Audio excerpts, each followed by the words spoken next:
Hola, mi nombre es Ramón Sotomayor, soy químico farmacéutico, doctor en farmacología y profesor adjunto del Instituto de Fisiología de la Facultad de Ciencias de la Universidad del Paraíso. La clase del día de hoy corresponde a una clase del módulo de Fisiología Endocrina, donde revisaremos a la hormona de crecimiento y prolactina. Quiero recordar que esta clase es referencial y recomiendo por favor estudiar de los textos clásicos de fisiología como el de Fisiología Médica de Gannon y el de Fisiología Humana de Gayton. La secreción de la hormona de crecimiento corresponde a una secreción mediada por la activación de un eje complejo, es decir, involucra la activación de estructuras hipotalámicas para luego producir la liberación de esta hormona desde la hipófisis y esta va a generar efectos en glándulas u órganos periféricos. Como podemos observar en la figura de a continuación, observamos claramente que la hormona de crecimiento es estimulada su liberación principalmente a través de un factor hipotalámico secretado desde la zona tuberal medial, que es el GHRH. Este es liberado al sistema venoso portal y por flujo sanguíneo llega hacia la adenohipófisis, donde va a estimular las células somatotropas para producir hormona de crecimiento. Esta hormona de crecimiento tiene efectos directos sobre músculo, esqueleto, tejido adiposo y también hígado. En el hígado en particular, la hormona de crecimiento favorece la formación de la somatomedina, que es el factor de crecimiento insulinoide tipo 1, que ayuda de manera sinérgica a los efectos que puede generar directamente la hormona de crecimiento sobre este tejido musculoesquelético y además también participa en la regulación por feedback negativo sobre la hipófisis y sobre el hipotálamo. Importante recordar, el feedback negativo corresponde a la producción de un producto final, que en este caso ya sea la hormona de crecimiento hipofisaria, que acaba de hacer feedback, o la somatomedina de origen hepático. Si consideramos aspectos de fisiología celular, podemos considerar una serie de eventos mediados por la activación de receptor. Siempre es importante recordar que los ejes activados desde hipotálamo a hipófisis a glándula periférica requiere que la hormona se una a un receptor. Si esta unión no ocurre, no se observan los efectos activantes o inhibidores de la hormona. Si ustedes se fijan acá, las neuronas GHRH o neuronas somatostinérgicas son neuronas de tipo parvocelulares, es decir, son neuronas pequeñas que están en la zona principalmente tuberal medial del hipotálamo, las cuales van a liberar su contenido, en este caso somatostatina o GHRH, al torrente sanguíneo, a la red capilar que está en la eminencia media, y desde ahí, por el sistema venoso portal, van a llegar hacia la adenohipófisis. Factores estimulantes de la actividad de la GHRH pueden ser el estrés, el ejercicio, el ayuno, la hipoglicemia aguda y puede ser inhibida por acción del envejecimiento. Es muy importante porque luego veremos por qué en este caso, y como ha sido detallado en muchos libros por mucho tiempo, cómo el ejercicio, el ayuno y la hipoglicemia podrían estar asociadas directamente a la secreción de hormona GHRH. Por otro lado, somatostatina también puede ser estimulada su liberación por depolarización, por ejemplo, por neuronas glutamatérgicas, va a ser liberada y esta va a controlar la secreción de GH. Si ustedes se fijan, los receptores de GHRH y de somatostatina están presentes en las células somatotropas de la hipófisis anterior, es decir, aquellas células específicas o especializadas en la producción de hormonas de crecimiento. Ambas hormonas son capaces de inhibir o estimular la síntesis y de inhibir o estimular la secreción. ¿Okay? Como podemos observar, la secreción de la hormona de crecimiento puede ser enviada, ya lo sabemos, hacia la circulación sistémica, y desde la circulación sistémica puede estar esta hormona unida a una proteína enlazante en sangre que la transporta y mantiene concentraciones plasmáticas estables en las distintas etapas de desarrollo de la especie. Esto es muy relevante porque las hormonas de origen proteico prácticamente viajan no unidas a proteínas plasmáticas, y la excepción a la regla la hacen en particular justamente la hormona de crecimiento y la somatomedina o factor de crecimiento insulinoide tipo 1, que también viaja unida a una proteína plasmática.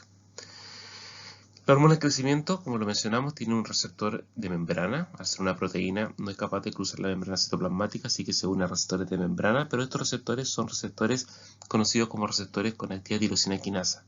Es decir, una vez que se une la hormona, se activa una serie de quinasas intrínsecas que son activadas y estas generan activación de factores transcripcionales que van a llevar en este caso a la síntesis de nuevas, por ejemplo, proteínas enlazantes de somatomedina o la propia somatomedina. La hormona del crecimiento entonces es principalmente regulada a grandes rasgos por dos grandes hormonas de origen hipotalámico, que sería la GHRH, u hormona liberadora de hormona del crecimiento, y la GHIH, o hormona inhibidora de hormona del crecimiento, también conocida como somatostatina. Como es de suponer, alteraciones en la secreción de hormona del crecimiento hipofisiaria se correlacionan con patologías asociadas principalmente a la talla ponderal de crecimiento, es decir, una baja secreción o una inactivación de los receptores o menor expresión de los receptores para hormona del crecimiento se va a asociar con un déficit de crecimiento y con enanismo. Por otro lado, un exceso de secreción de hormona de crecimiento, una hiperactivación de receptores para esta hormona puede llevar, dependiendo de la etapa, si es en niños o adolescentes, a gigantismo y si es en adultos, a acromegalia. Lo importante es recalcar acá este concepto de que la hormona de crecimiento, si ustedes se fijan, puede estar en niveles basales, pero si uno agrega GHRH, en cosa de minutos, estamos hablando en 15 minutos, aumenta más de 25 veces la liberación de la hormona y esta comienza a decaer después progresivamente. Por lo tanto, GHRH tiene, al igual que la somatostatina, un efecto sobre la liberación, sobre la hormona de crecimiento que está en hipófisis almacenada, no solamente sobre la síntesis. El siguiente esquema nos muestra cómo la GHRH, al recibir un sinnúmero de estímulos, es capaz de activarse y liberar las moléculas de GHRH a la eminencia media, a la red portal hipofisiaria y por el asunto de flujo sanguíneo. Recuerden que la sangre principalmente entra por la arteria hipofisiaria superior y sale por la vena hipofisiaria. Por lo tanto, el sentido del flujo sanguíneo va hacia la hipófisis y por lo tanto lo que se libera en esta zona, en la eminencia media, llega hacia la hipófisis anterior. También lo hace, por ejemplo, la secreción de somatostatina. Estas neuronas somatostinérgicas pueden ser llamadas como SRIH o SRIF. Estas neuronas tienen el efecto contrario, son inhibitorias y además entre ambas, entre las neuronas GHRH y SRIH, tienen un rol paracrino, es decir, puede ser estimulada incluso la secreción de somatostatina por GHRH y la propia somatostatina puede inhibir la secreción de GHRH. Entonces eso va a depender de aspectos tan propios como por ejemplo la edad. Así nosotros podemos suponer que un niño o un adolescente va a tener más activa a las neuronas GHRH y menos activas a las neuronas productoras de somatostatina. Pero en adultos, donde ya no tenemos más crecimiento, se ha demostrado que la actividad de las neuronas somatostinérgicas es mayor que la de las GHRH, por lo tanto, se observa una disminución en la secreción de hormona del crecimiento. La GHRH, como acabamos de observar, liberada desde la zona tuberal medial del hipotálamo, va a llegar entonces hacia la adenohipófisis y acá se va a encontrar con su receptor, un receptor metabotrópico de 7 segmentos transmembrana. Recomiendo repasar las señalizaciones de estos receptores si fueron revisadas en el curso anterior. Y cuando estos receptores se activan, tienen posibilidades de generar varias cascadas de señalización. La más clásica para estos receptores es que están acoplados principalmente a proteínas GQ. Eso va a llevar a la activación de la fosfolipasa C, la cual va a producir inositol trifosfato y diacilglicerol. El inositol trifosfato se une a su receptor específico en el retículo endoplásmico y este genera la salida de calcio hacia el citoplasma. También puede haber una activación indirecta de canales de sodio sensible a voltaje, de canales de calcio sensible a voltaje, que también van a colaborar con el aumento de calcio intracelular. Este aumento de calcio intracelular, como esta es una célula excitable que tiene vesículas, permite que se activen proteínas de la vesícula que van a permitir la fusión de la vesícula con la membrana de la célula y por ende la liberación de la hormona del crecimiento. Es por eso que vemos, si recuerdan en el gráfico anterior, que en 15 minutos ya tengo una gran liberación de GH. Por otro lado, también este receptor puede estar acoplado a proteínas GS o puede indirectamente activar la vía de señalización de proteínas GS o de quinasas. Esto lleva, por ejemplo, a la activación de la dinciclasa, la formación de AMP cíclico, la activación de la proteína quinasa A, y la proteína quinasa A es capaz de activar a factores transcripcionales, por ejemplo, CREB, y por ende favorecer la transcripción del receptor de GHRH, que se va a traducir en una proteína que va a poder ir de nuevo a ensamblarse a la membrana, o también favorecer la transcripción y posterior traducción de más moléculas de GH que van a ir a almacenaje a gránulos de secreción. Entonces es muy importante, y esto lo quiero recalcar, la actividad de la hormona de crecimiento dependiente de este factor hipotalámico y de la vía de señalización que este genera en las células somatotropas. GHRH, este factor de liberación hipotalámica, tiene varios factores de regulación. Se ha determinado que hay muchos factores que son capaces de estimular la liberación de GHRH, que involucra por ende la activación de estas neuronas a nivel hipotalámico y la liberación de este factor hipotalámico al torrente sanguíneo, y son la dopamina, la serotonina, agonista de los receptores alfa 2, son capaces de estimular la secreción de la GH. Pero también la hipoglicemia, el ejercicio y el estrés, ingestión de comida rica en proteína, y también son capaces de estimular la secreción de GH. Acá quiero de nuevo dejar esta inquietud. Por mucho tiempo, y estoy hablando en los últimos 15, 20 años, aún en muchos textos de fisiología se menciona, sin dar una explicación fisiológica celular, cuál es la razón de que la hipoglicemia, el ejercicio y el estrés son capaces de producir la activación de la GHRH. Por otro lado, hay factores inhibitorios como los agonistas beta-adrenérgicos, estamos hablando por ejemplo de la adrenalina, ácido graso, factores de crecimiento, y la propia hormona de crecimiento y la somatomedina, que es el factor de crecimiento insulinoide tipo 1. Como podemos observar en este esquema, en resumen, la activación del receptor de GHRH produce la activación de una vía de señalización asociada a un receptor metabotrópico que va a producir el aumento de calcio, y eso va a llevar a la expresión de genes y a la liberación de hormonas del crecimiento. Y como veremos a continuación, somatostatina va a producir también un efecto sobre la liberación de la hormona del crecimiento. La grelina, que aquí aparece como primera vez de lo que revisamos, de lo que llevamos revisado en esta clase, será revisada más adelante, pero ya podemos introducirla como un factor, es decir, como otra hormona que actúa sobre la liberación de hormona del crecimiento. Como hemos visto hasta el momento, hemos visto varios aspectos importantes de fisiología celular que requieren ser recordados. Por lo tanto, recomiendo al estudiante que revise los conceptos en las clases anteriores del segundo semestre del año pasado y puedan recordar los mecanismos de transducción de señal, de receptores, etc., porque esto va siendo reiterativo en todo lo que es el módulo de fisiología endocrina. Recientemente vimos que aparecía una hormona denominada grelina que estaba estimulando la secreción de hormona de crecimiento. ¿Qué es la grelina? La grelina ha sido considerada como el secretagogo natural de hormona de crecimiento, que significa que vendría siendo la molécula endógena más potente en producir la liberación de hormona de crecimiento. Te puedo explicar un poco ese concepto. Lo que estaría haciendo la grelina es que estaría estimulando ya sea a las neuronas GHRH o a la propia hipófisis a través de unión a un receptor específico para que se genere entonces esta vía de señalización de proteína GQ y que lleva al aumento de calcio y a la liberación de hormonas de crecimiento. La grelina proviene del estómago. Es una hormona estomacal que se libera al torrente sanguíneo y que accede al sistema nervioso central. El sistema nervioso central tiene tres grandes áreas, podríamos decirlo, donde abundan sus receptores. Por supuesto, de manera muy importante a nivel de hipotálamo. Luego también a través del mesencéfalo actúa de manera muy importante. Y en otras partes corticales también hay gran expresión de receptores de grelina. Se llama grelina porque si ustedes se fijan en inglés es GH-relina. Porque una vez que fue caracterizada por un equipo japonés en el año 2000, la encontraron como un análogo de una hormona que se llama relina.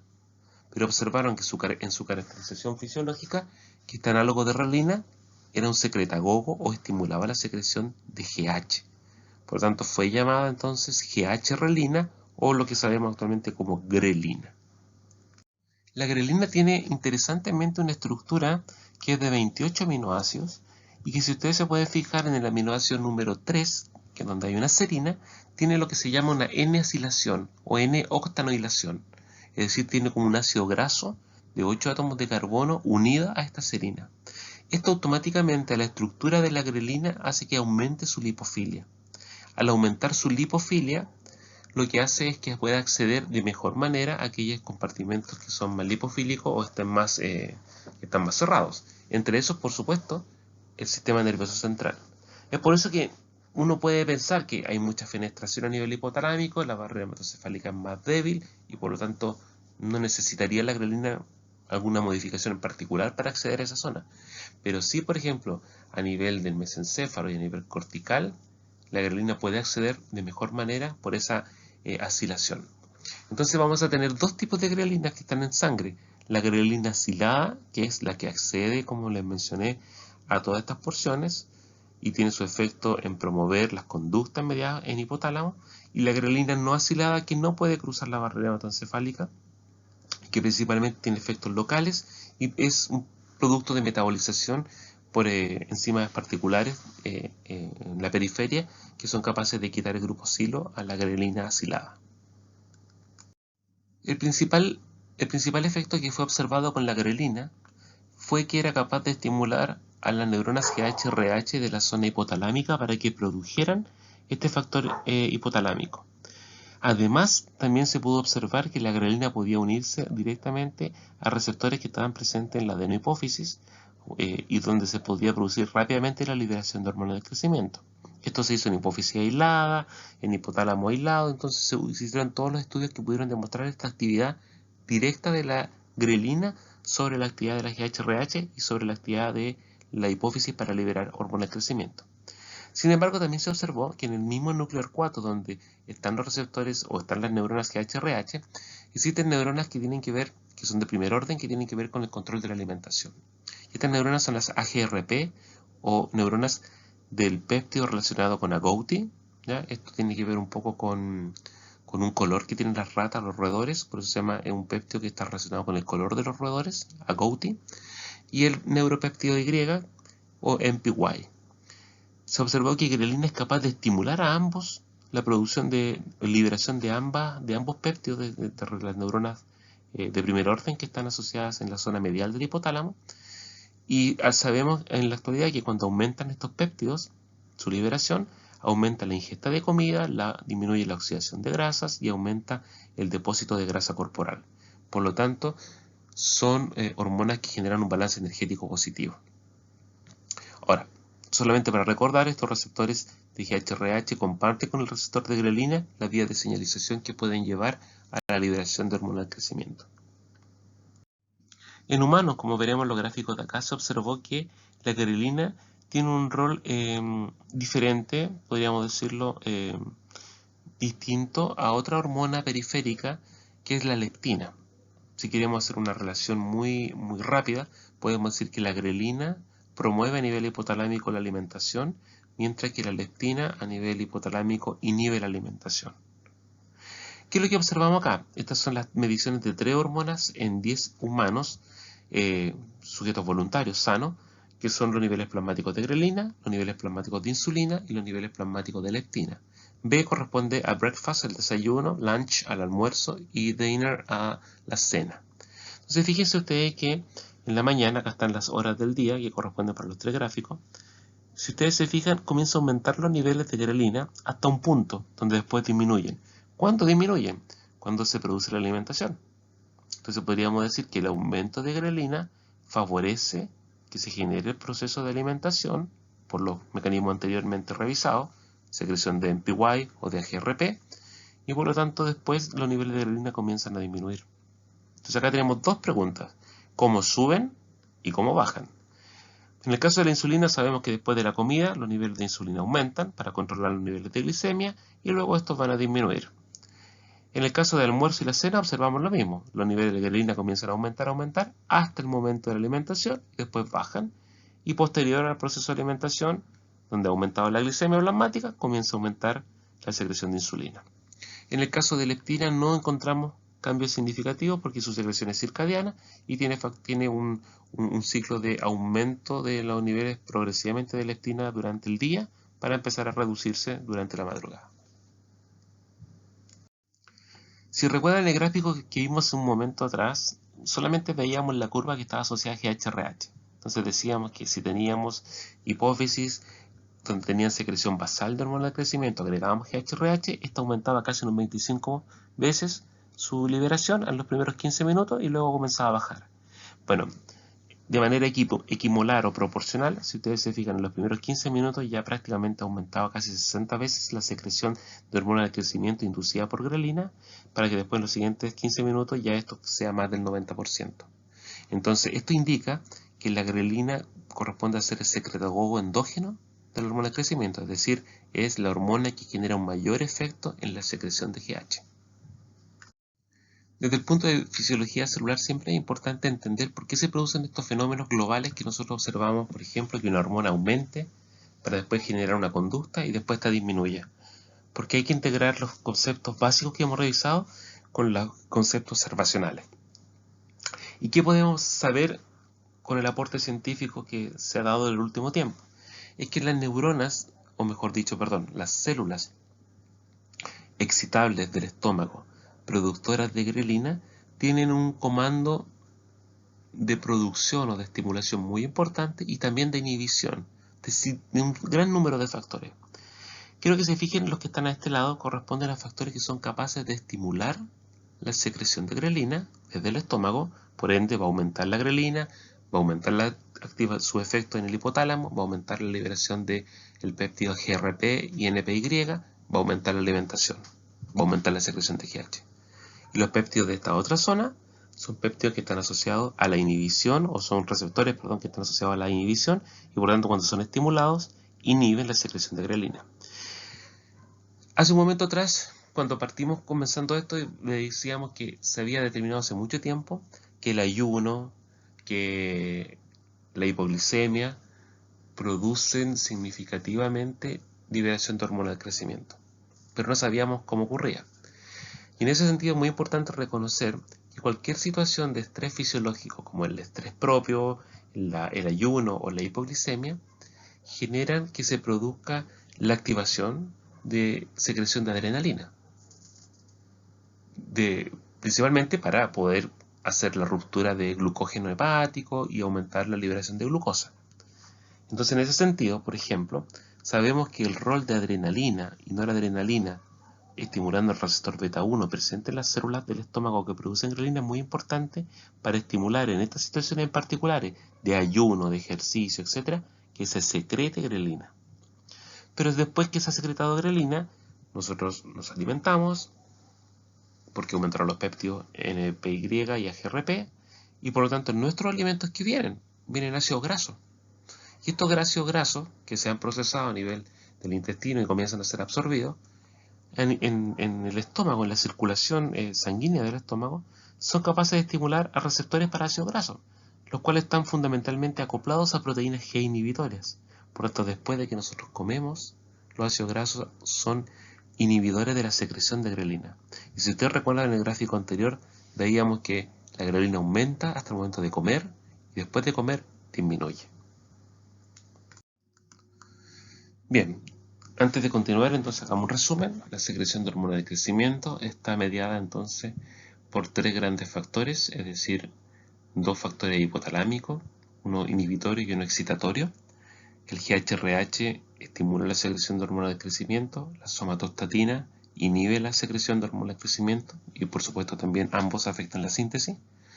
Y por otro lado también tenemos la grelina, que es una hormona de tipo estomacal, que también tiene un rol muy importante en activar la secreción de hormona de crecimiento. Ahora bien, la hormona de crecimiento es una proteína de más de cerca de 191 aminoácidos, tiene condiciones estructurales muy importantes, tiene glicosilaciones, como podemos observar acá en la estructura, tiene además también puente disulfuro, y todo esto es muy relevante, muy importante para la función de la hormona del crecimiento. En caso que la síntesis de hormona del crecimiento esté alterada, y por lo tanto va a llevar, por ejemplo, si hay una menor cantidad de producción de hormona del crecimiento, va a llevar a un fenotipo, por ejemplo, de enanismo. Esto existe desde hace más de 30 años, una producción de hormona del crecimiento a través de ADN recombinante humano, que tiene las mismas características de la hormona producida en humanos, y por lo tanto es un buen reemplazo para el tratamiento de déficit de producción de hormona del crecimiento. También existe GHRH recombinante humano, y también veremos más adelante que existe somatomedinas o factor de crecimiento insulinoide para hacer reemplazo de la terapia. El mecanismo de acción de la hormona del crecimiento es, al ser una proteína, particularmente activar receptores de membrana. Pero estos receptores de membrana no son receptores metabotrópicos, sino que son receptores que se denominan receptores con actividad tirosina quinasa intrínseca.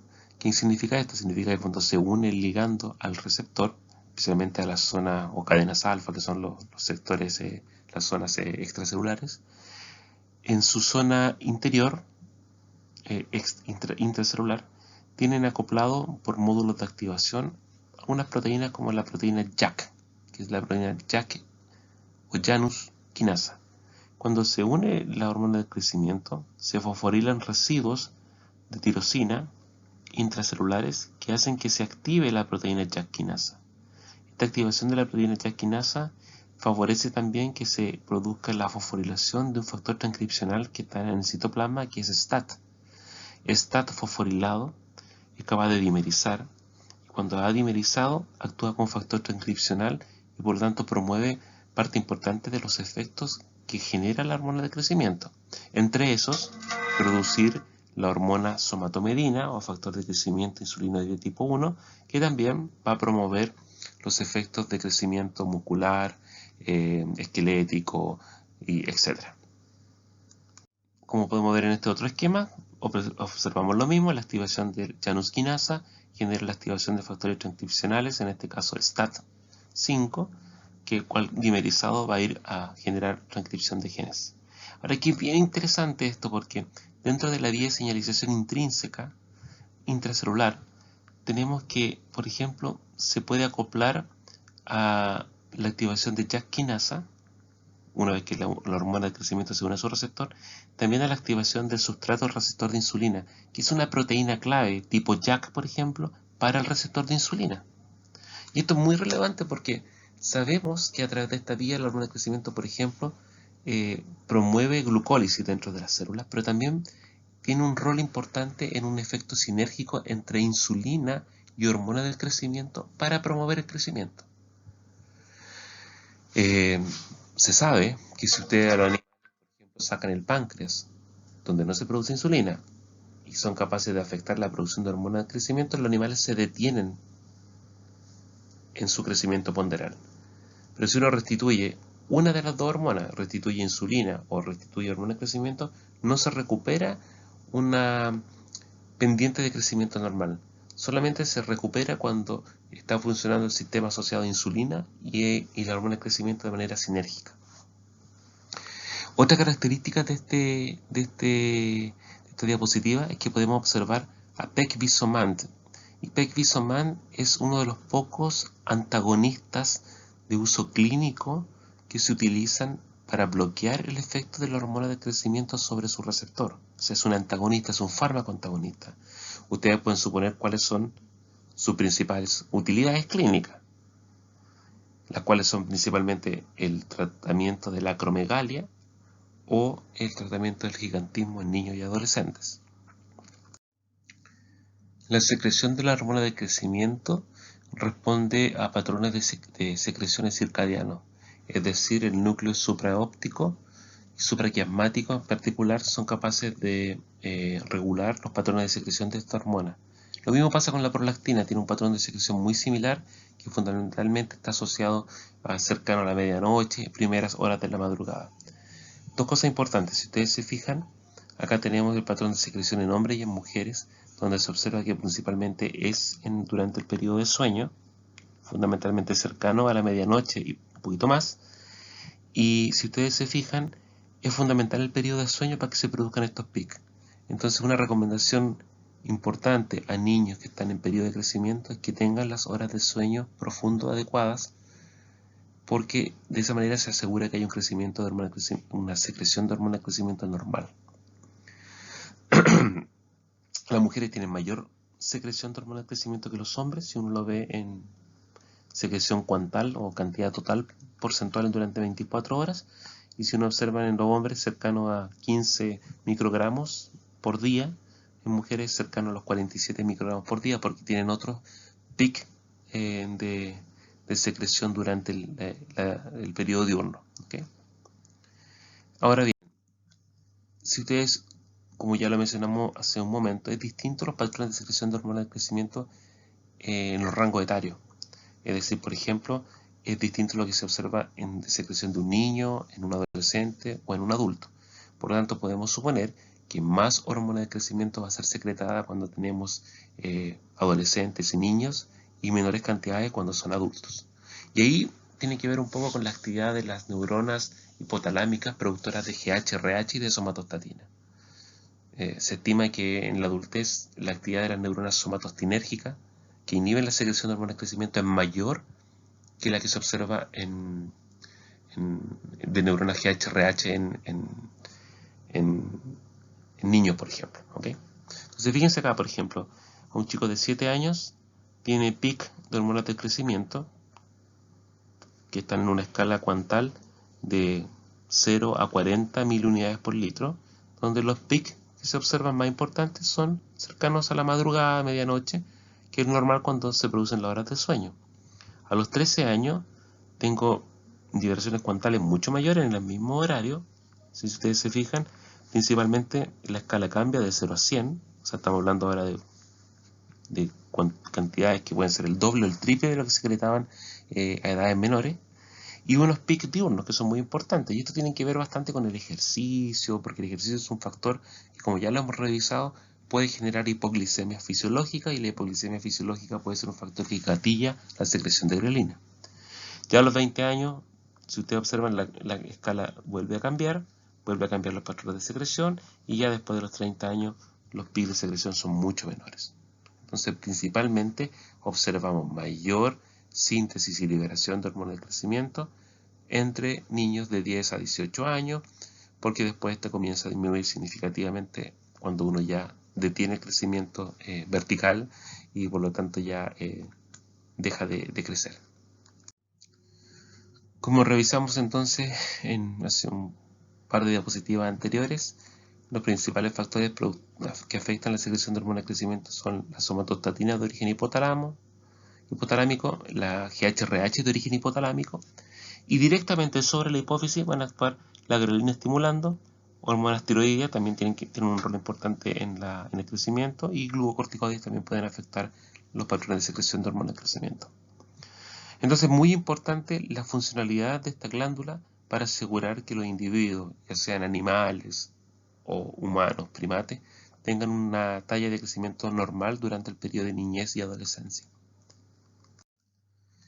La hormona del crecimiento, si nosotros lo queremos ejemplificar un poco desde el punto de vista de cómo se puede modificar su patrón de secreción y los efectos fisiológicos que producen, en este gráfico tomado del Gayton, ustedes pueden observar que tenemos el crecimiento en gramos de ratas versus días.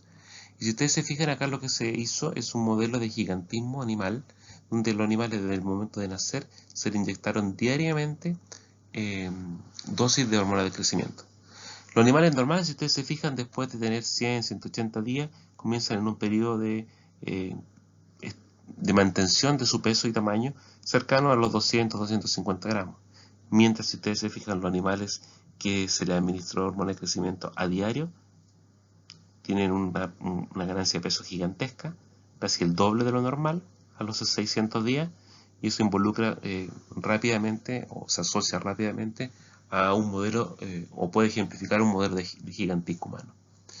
Ahora, esto es bien interesante porque esto tiene que ver un poco con la actividad propia del hueso. O sea, los huesos tienen mayor peso porque hay una actividad osteoblástica mayor, los huesos son más densos, la musculatura es mayor, hay un efecto anabólico mediado por la hormona de crecimiento.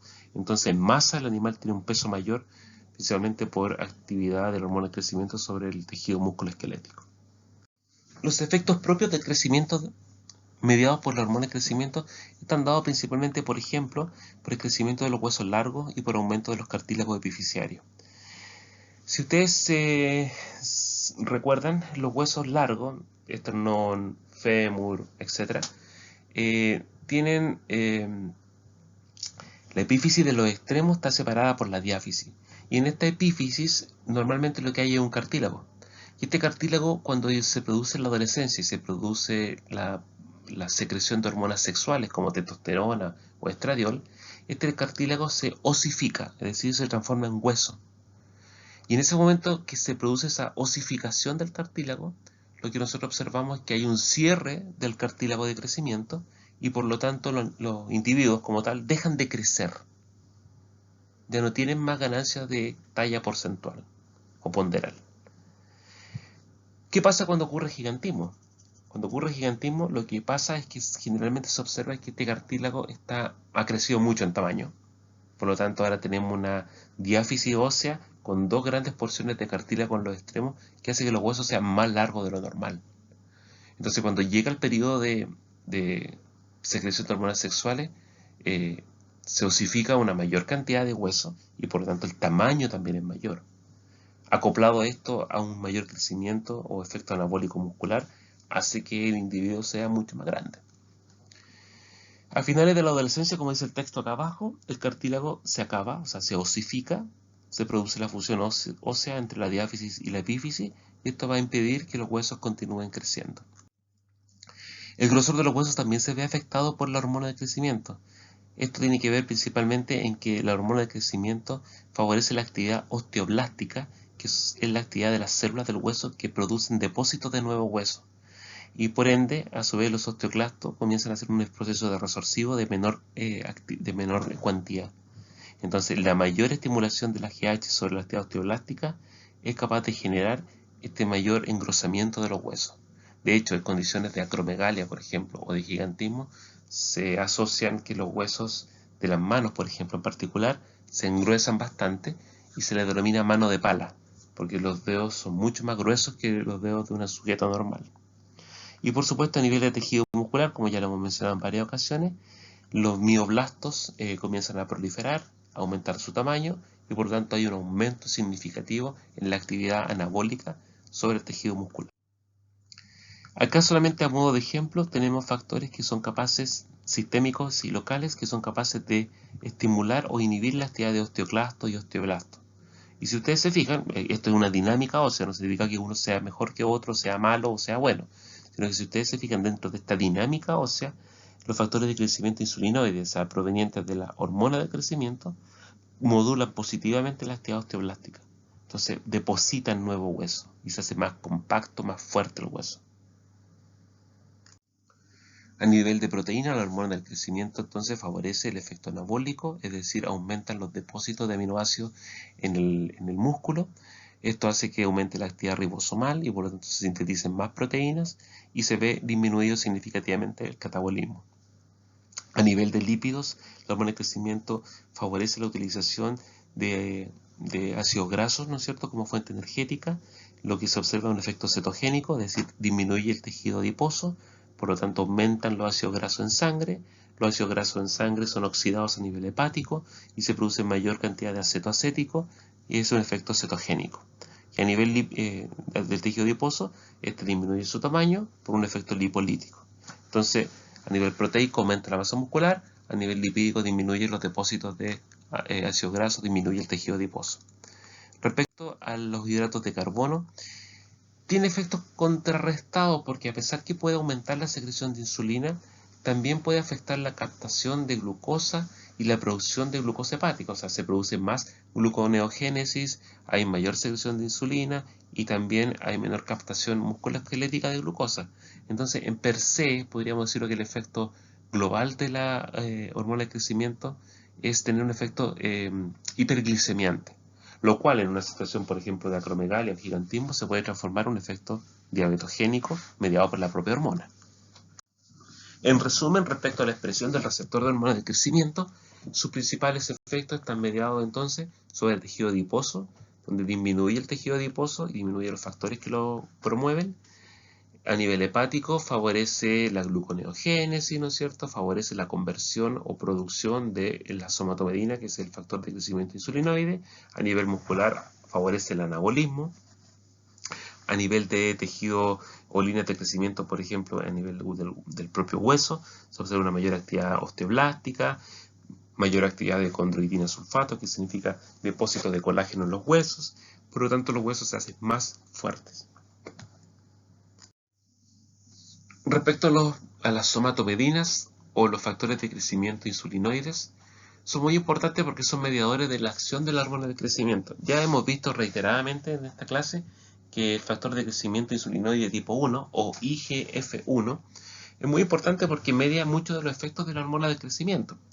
Pero también existe un IGF-2 que corresponde a un factor de crecimiento insulinoide que se produce principalmente durante el crecimiento embriónico fetal y es fundamental para el crecimiento del feto.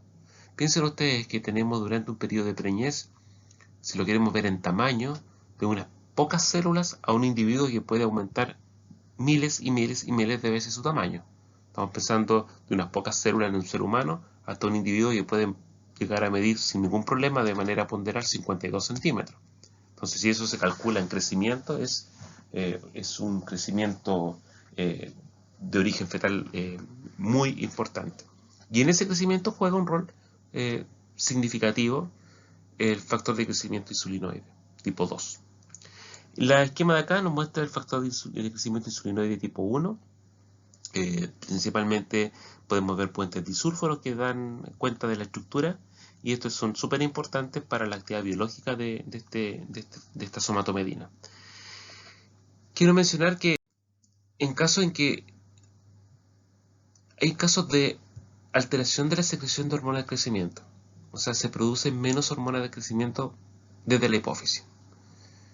Y en algunos casos, al existir la hormona de crecimiento recombinante humana, puede ser administrada a los individuos. Y por lo tanto eso va a ayudar a restituir el tamaño de los individuos. Pero hay algunos casos de déficit de crecimiento que está asociado a alteraciones en el receptor de la hormona de crecimiento. Por lo tanto, lo que se ve afectado principalmente es la producción de IGF-1. Entonces, tener menos IGF-1, porque el receptor de hormona de crecimiento no traduce la señal para producir IGF-1, lo que observamos es que se producen también alteraciones en el crecimiento y por lo tanto en ese tipo de casos, hace un par de años, diríamos hace 10, 15 años atrás, prácticamente no había una terapia farmacológica asociada.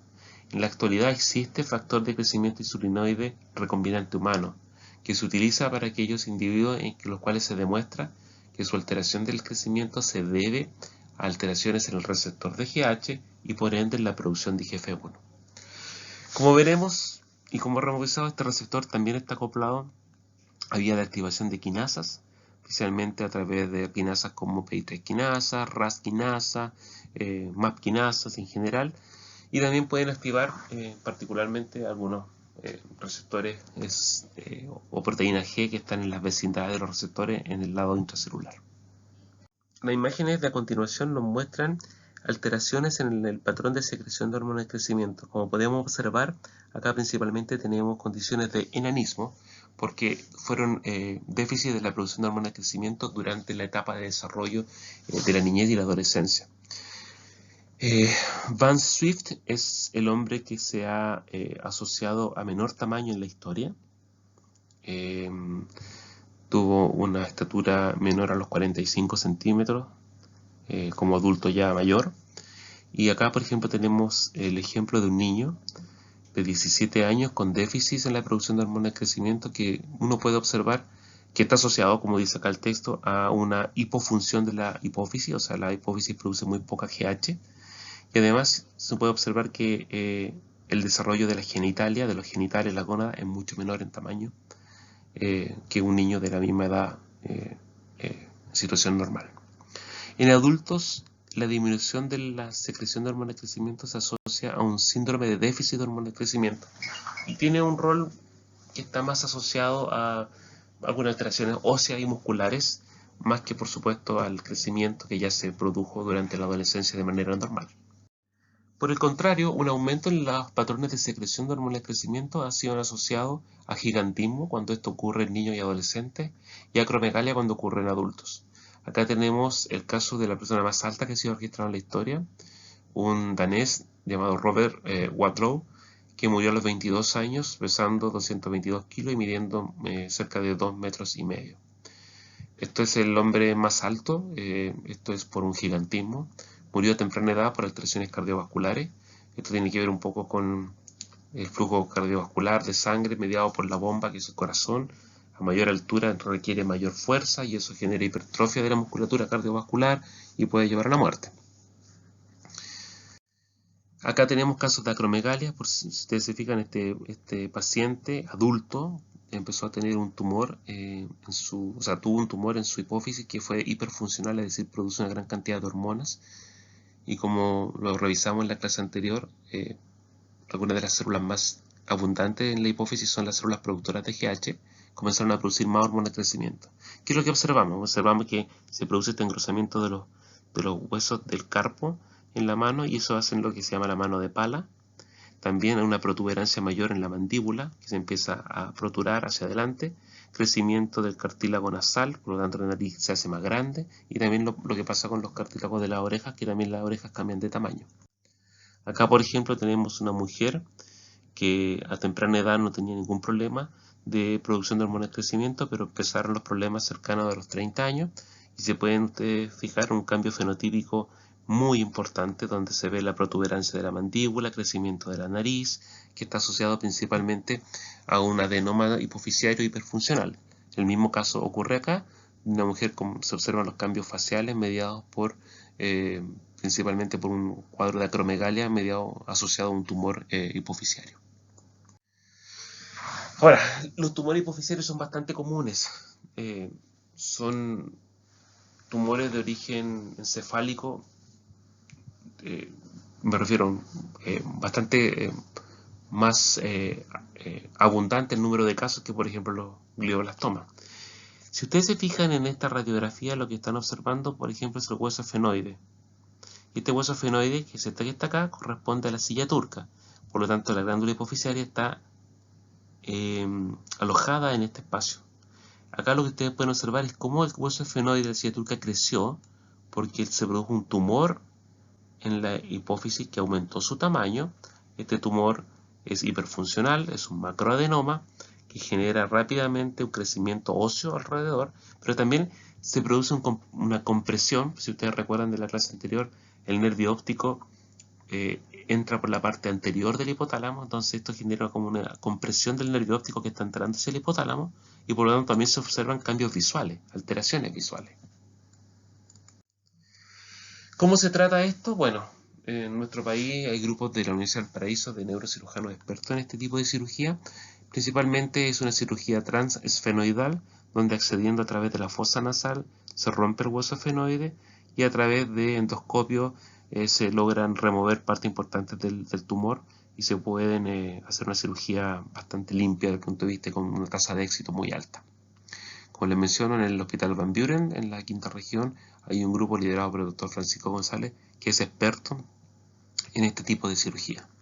Finalmente, solamente a modo de resumen, hay otras hormonas que están involucradas en el crecimiento de los individuos, donde está la insulina, como lo revisamos hace un rato, por los efectos que producen fisiológicos y además por una señalización cruzada con la hormona de crecimiento, las hormonas tiroideas, que también son capaces de mejorar o generar una mayor liberación de hormonas de crecimiento y efectos asociados a la producción de somatomedina, y las hormonas gonadales, esteroidales, hormonas sexuales, que tienen que ver con los mecanismos de cierre epificiario, y por lo tanto también ayudan a los efectos anabólicos musculares y también de crecimiento óseo. Así que es un conglomerado de hormonas las que están involucradas en el crecimiento, por supuesto algunas con mayor relevancia que otras. Ahora, a continuación, revisaremos la fisiología endocrina, particularmente la secreción de prolactina. La prolactina es una hormona hipoficiaria producida por las células lactotropas, y como muestra la imagen es fundamental para la producción de leche. Ahora, asociada, como revisamos en la primera clase, a oxitocina, que permite la eyección de leche, son fundamentales para dar alimento al neonato. Creo que lo mencioné, pero siempre es importante recalcarlo nuevamente. En el caso de los humanos, en caso de que la madre no pueda producir cantidades significativas de leche, bueno, hay leches maternizadas que suplen las necesidades del neonato, quizás no apoyando completamente la función inmunológica que tiene la leche materna, pero esto ocurre principalmente en humanos. En la vida silvestre este mecanismo es fundamental, porque la no alimentación de los neonatos genera la muerte de las camadas o de las crías de las madres que han dado a luz. La prolactina es secretada entonces de las células lactotropas de la hipófisis y es la única hormona que siempre se encuentra bajo un tono inhibitorio. Eso significa que la principal hormona que la inhibe es la hormona dopamina, producida por el núcleo 4 del hipotálamo. En este caso, dopamina se comporta como hormona porque es secretada al torrente sanguíneo y de ahí por el sistema venoso portal llega hacia la adenohipófisis e inhibe la secreción de prolactina. Hay otras hormonas como TRH, que es la hormona liberadora de tirotropina, de origen hipotalámico, la propia vasopresina y la oxitocina, que pueden estimular la secreción de prolactina. Pero esta se encuentra tónicamente inhibida porque la expresión del receptor de dopamina en las células lactotropas es mucho mayor que la expresión de los receptores para TRH, vasopresina o oxitocina. Ahora, ¿cuál es la función de la prolactina cuando ésta se secreta? Y esta principalmente durante el periodo de lactancia.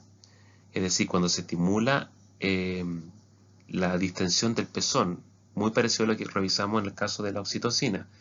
Los mecanorreceptores estimulan una vía sensorial aferente que es capaz de estimular no solamente la secreción de oxitocina, sino también la secreción, por ejemplo, de TRH, de ABP o la propia oxitocina, que van a estimular a la hipófisis para que produzca prolactina. Pero en paralelo, durante el periodo de lactancia, las neuronas productoras de dopamina dejan de producir dopamina. Los efectos de la prolactina sobre la glándula mamaria van a ser la diferenciación de la glándula mamaria, la proliferación de los ductos y los branching, que son como las arborizaciones de estos ductos que van hacia los lactocitos donde se produce la leche, desarrollo de tejido glandular y la síntesis de enzimas claves para la leche materna.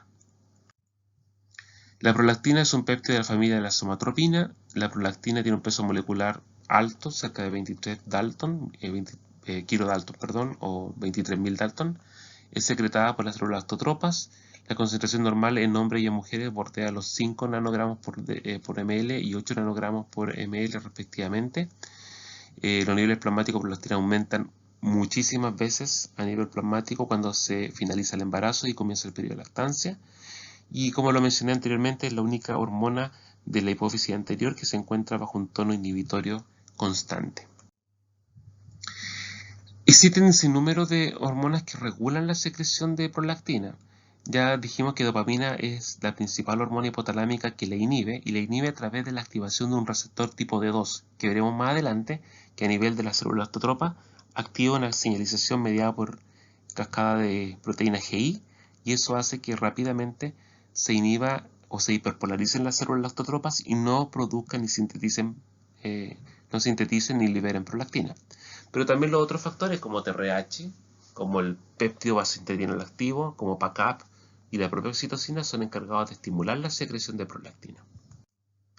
En este caso, por ejemplo, si ustedes se fijan, tenemos secreción de prolactina estimulada por oxitocina, inhibida por dopamina. Aquí es muy interesante lo que se ve, porque la propia prolactina secretada de la hipófisis, cuando esta aumenta, genera un feedback negativo porque estimula la secreción de dopamina. Y por ende va a hacer que se inhiba porque va a empezar a secretar más dopamina y que va a empezar a inhibir la secreción de prolactina. El péptido vasointestinal activo, a través de la luz, es capaz de, por fotones, es capaz de inhibir la secreción de dopamina porque se estimula la liberación de BIP y este inhibe la producción de dopamina. Por otro lado, estimula la secreción de oxitocina que va a llevar a mayor producción de prolactina. Entonces es un modelo que refleja cómo comparten roles importantes en la secreción de prolactina distintos tipos de hormonas. Este es el ejemplo de una célula lactotropa. Entonces vamos a ver una secuencia de eventos que ocurren para la secreción de prolactina. Ahora quiero señalar que aquí aunque aparece TRH que estimula, BIP que estimula y otros factores que estimulan, este receptor de dopamina es el que más se expresa en estas células. Por lo tanto, el tono o el efecto mediado por este receptor prevalece respecto a los otros. Y solamente cuando este receptor no se ve activado, porque disminuye la secreción de dopamina hipotalámica, los otros son capaces de estimular la secreción de prolactina o de aumentarla más allá de los niveles basales. Vamos a comenzar con factores que pueden estimularla. Por ejemplo, la unión de TRH a este receptor de membrana, que es un receptor metabotrópico acoplado a proteína GQ, produce que aumente, primero que se active la fosfolipasa C, que produce diacilglicerol e inositol trifosfato. El inositol trifosfato favorece la salida de calcio desde el retículo endoplásmico. El aumento de calcio favorece la activación de la calciocalmodulina, la cual va a producir la activación de la proteína quinasa A. La proteína quinasa A produce fosforila a factores de transcripción o produce fosfoproteínas que van a permitir o que van a producir la activación de los sitios promotores del gen de prolactina y aumenta su transcripción a nivel nuclear. Por otro lado, BIP estimula un receptor acoplado a proteína GS, lo que lleva a la activación de la adenosiclasa, producción de AMP cíclico y por ende activación de la proteína quinasa A, que nuevamente va a producir fosfoproteínas que van a actuar como factores transcripcionales que a nivel del promotor van a favorecer la transcripción del gen de prolactina. Las propias hormonas tiroideas inhiben a nivel génico, son represores de la producción de prolactina. Las hormonas sexuales como los estrógenos estimulan, son estimuladores, son enhancers de la actividad promotora y por lo tanto aumentan la transcripción de prolactina. Ahora bien, el caso de la dopamina es muy simple porque el caso de la dopamina activa un receptor acoplado a proteína GI y eso rápidamente lo que hace es inhibir la adenosiclasa, inhibir la formación de AMP cíclico, inhibir la activación de proteína quinasa A y por lo tanto disminuye la formación de fosfoproteínas y no se producen los efectos transcripcionales sobre el gen de prolactina. Ahora, ustedes recalco esto nuevamente porque en este esquema los libros no siempre ayudan mucho a entender cómo funcionan las cosas, porque acá podríamos decir, bueno, hay un factor que inhibe y dos que estimulan, por lo tanto debería estar siempre estimulado esto. No es así, porque esta célula elastotropa se caracteriza por expresar miles y miles y miles de veces más receptores de dopamina D2 que los otros receptores que le acabo de enseñar. Como revisamos hace un ratito, el patrón de secreción de prolactina es circadiano, es decir, aumenta similar al de la hormona del crecimiento cerca de la medianoche y primeras horas de la madrugada. Pero va a aumentar mucho más la producción de prolactina, principalmente en las etapas finales de la preñez, durante el embarazo, en el caso de mujeres, y en las primeras semanas de vida postnatal. Ahora, esto es muy importante porque esta pendiente de caída en el nivel de prolactina da cuenta del cesar del periodo de lactancia. Y lamentablemente existen mujeres que producen muy poca prolactina, por lo tanto requieren algunas manipulaciones para que esto pueda mantenerse más elevado y puedan prolongar el periodo de lactancia. Pero también hay mujeres que producen mucha prolactina y prolongan de manera importante el periodo de lactancia. Y ahí, claro, hay muchos beneficios para el neonato de alimentarse con leche materna, sin duda, pero la leche materna hay que recordar que tiene calcio y ese calcio sale del hueso de la madre. Por lo tanto, un periodo de lactancia muy alto en una mujer que ha tenido ingestas de calcio muy bajos o no suficientes durante su vida pueden ser un factor de predisposición a largo plazo para, por ejemplo, la osteoporosis. Entonces, por eso que después de un periodo largo de lactancia, normalmente en algunos casos a veces más de un año, se decide cortar el periodo de lactancia utilizando un proceso de tipo farmacológico.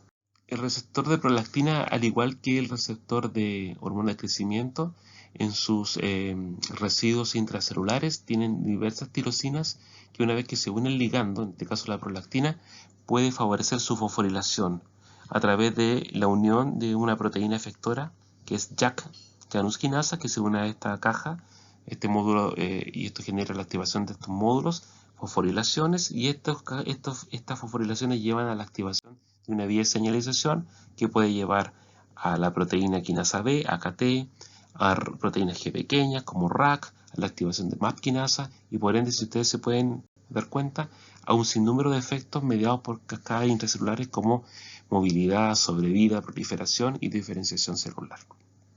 Entonces es un mecanismo altamente complejo que involucra, como lo sabemos, mayor generación de matriz celular, mayor síntesis de enzimas que van a ser fundamentales para la leche materna. Dentro de estos genes clásicos y producidos por la acción de prolactina tenemos genes blancos que codifican proteínas para la leche como las caseínas, genes importantes para estructuras intracelulares como las queratinas, genes importantes para la matriz extracelular como la aminina y colágeno, y por supuesto todos los genes de diferenciación para que los ductos epitelio alveolares o lóbulos alveolares crezcan. ¿Cuáles son estos ductos? Son los que están acá. Hay que recordar que una mujer, por ejemplo, que esté en periodo de lactancia, puede aumentar casi al doble el tamaño de la glándula mamaria respecto a su situación no en lactancia. Y esto se debe a las gran proliferaciones de ductos y de células que son productoras de leche. Lo que vemos acá como puntitos rojos corresponden a alvéolos que están rellenos de son globulares y están rodeados de lactocitos, que son las células productoras de leche. Estos lactocitos producen la leche, la envían hacia la zona apical o luminal de estos alvéolos. Esta leche sale por los ductos y comienzan a llenarse estos ductos de leche hasta llegar al ducto central que está en la aureola del pezón, en la zona interna. Entonces, cuando se produce la oxitocina, estos ductos se contraen desde la base hacia el extremo de salida y por tanto se genera el efecto eyector de la leche. Hay muchos factores que son capaces de afectar la secreción de prolactina. Entre esos, si ustedes se fijan, pueden haber situaciones, por ejemplo, endocrinas, como por ejemplo el síndrome de ovario poliquístico, que genera alteraciones en la producción de hormonas sexuales que van a llevar fundamentalmente, pueden estimular la secreción de prolactina. También pueden haber situaciones anormales, por ejemplo tumores hipofisiarios, macroadenomas, que se pueden producir una mayor estimulación de las células lactotropas y producir más prolactina. Por lo tanto, una mujer, por ejemplo, que empiece a producir secreción de un líquido similar a la leche en ausencia de embarazo y en ausencia de lactancia, es un marcador endocrino de una alteración fisiológica que requiere ser revisada. Alteraciones fisiológicas durante el embarazo, como los estrógenos, producen mayor aumento de prolactina. Pero también es importante, y eso lo quiero ejemplificar de un punto de vista farmacológico fisiológico, que hay fármacos que son capaces de alterar la producción de prolactina. Recuerden que aquí tenemos nosotros en la hipófisis un receptor D2, que cuando llega a la dopamina inhibe la producción de prolactina. ¿Qué ocurre? Bueno, resulta que para algunas patologías como la esquizofrenia se utilizan fármacos que se llaman neurolépticos. Estos fármacos neurolépticos lo que hacen es ser bloqueadores de los receptores de dopamina en distintas zonas del cerebro, pero también bloquean receptores de dopamina a nivel hipofisiario. Por lo tanto, al bloquear el receptor de dopamina, lo que están haciendo es que la dopamina no pueda hacer su rol inhibitorio y por ende se produce una mayor secreción de prolactina. Entonces se ha observado que mujeres en etapa reproductiva que utilizan tratamientos clásicos antipsicóticos pueden tener una mayor producción de prolactina. Por otro lado, mujeres que han sido o que han recibido fármacos para tratamiento del Parkinson, como la bromocristina, se observó que estos fármacos son agonistas del receptor de dopamina, es decir, hacen lo mismo que la dopamina pero de manera más potente. Por lo tanto, lo que hacen es inhiben con mayor fuerza la producción de prolactina.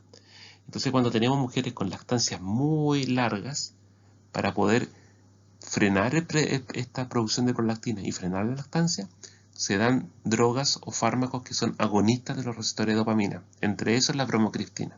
Entonces, lo que observamos acá, en esta tabla final, es que dentro de los factores estimuladores está la preñez, el amamantamiento, por supuesto, por esta distensión del pezón, información sensorial, más estímulo en la secreción de prolactina. El sueño, el estrés es un factor estimulador, la TRH y los antagonistas de dopamina, como los antipsicóticos. Pero por otro lado, inhiben la producción de prolactina, la dopamina, agonistas dopaminérgicos como la bromocristina, la propia somatostatina y por un mecanismo de retroalimentación negativa, la propia prolactina es capaz de estimular la secreción de dopamina y por ende inhibir la secreción de la prolactina. Hemos terminado con esta segunda clase. Espero que las dudas podamos discutirlas durante el periodo de resolución de estas dudas durante el periodo de clase. Recomiendo, más que resumir toda esta clase, hacer un punteo general para que lo puedan revisar en los textos de fisiología. Por favor, eso es muy importante, los textos de fisiología deben ser revisados. Muchísimas gracias y nos vemos en las siguientes clases.